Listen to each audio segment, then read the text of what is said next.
Hi everybody. Hi Ron. Rosalyn, can I start with you? What's the last couple of days been like on retreat? You've run, I think we spoke the other day, you've run retreats before. Is this the kind of thing you've done before in terms of with ordinands, or is this the first time? Well, it's the first time I've done one for ordinands that are going to be presbytered or for those who are going to be deaconed. In the past, I've worked primarily with those who have already been ordained and are going through their curacies. But of course, down in the south, in Kent and in London, I've actually worked with primarily pastors or people who are already in ministry and leadership. So this was a challenge because it gave me an opportunity to not simply prepare the material and do the research and do the addresses, but also to be a part of the worshiping community, to participate in the silence, to also act as a chaplain to some of the ordinands. So it was multifaceted and it was excellent. And what's this group of ordinands been like for you this year, do you think? No pressure while you're surrounded. Well, there were a few, I'm sure, that had difficulty with silence, but they were very good and manageable. I think the funniest thing was that we were all sitting and having dinner one evening, and there started to be this laughter. And so I chose to call it holy laughter because it was going around and it was quite contagious to everyone at the table. And I couldn't speak to ask exactly what's going on, but I'm going to find out about that now that we're out of silence. Okay, fine. Well, we'll find out no doubt later. Joanne, can I just start with you? Yeah, sure. You've been a deacon now for a year. I have, yes. And so what's been the big challenges for you over the last year?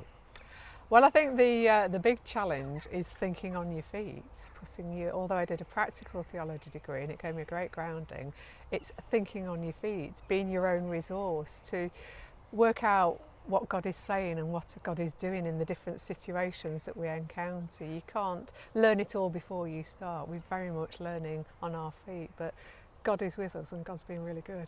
Excellent. And have you enjoyed the last year?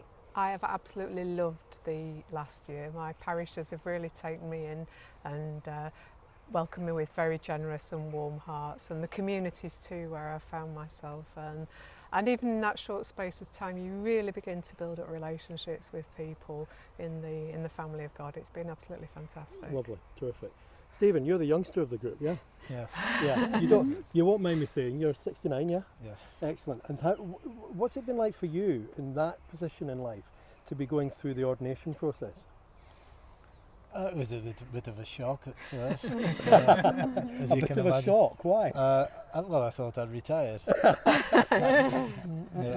I worked a 6-day week most of my life, and I thought, well, you've earned a rest, but God doesn't work that way. No, indeed not. So, from your point of view, the next year is going to be a completely new experience. It is. In many ways. It is to a degree. I was given responsibility and I went on placement immediately from BAP. I started my placement 6 months before I started training. I had pastoral care of quite a number of people at the two churches where I am. But I know with the responsibility of office, with the authority, that new doors will open for me. And I've had time to reflect over this weekend just what that will mean. Excellent, thank you. Munawar, can I move on to you? From your point of view, becoming a deacon and over the next year, where are you going to be based? I'm going to be based at Christchurch, Blackburn. Christchurch and Blackburn. So Blackburn's a population of considerable population of Asians. How will you find that ministering in that particular environment? I think it's going to be a really fantastic opportunity for me to reach out to diverse communities in Blackburn, and particularly in my parish, which is predominantly Asian Muslim community there. So I am looking forward, and I think God has called me to this place to witness and to proclaim His good news. Absolutely. And from your point of view as well, being a deacon in that kind of a parish, do you think that it will be an opportunity for you to put a face on that aspect of the work that we do that people can respond to and recognise? I believe, that's the when you come to ministry and you go somewhere, you don't know what is going to happen and how this is going to work out. And as a ministers, as a deacons, we go out in faith and with grace.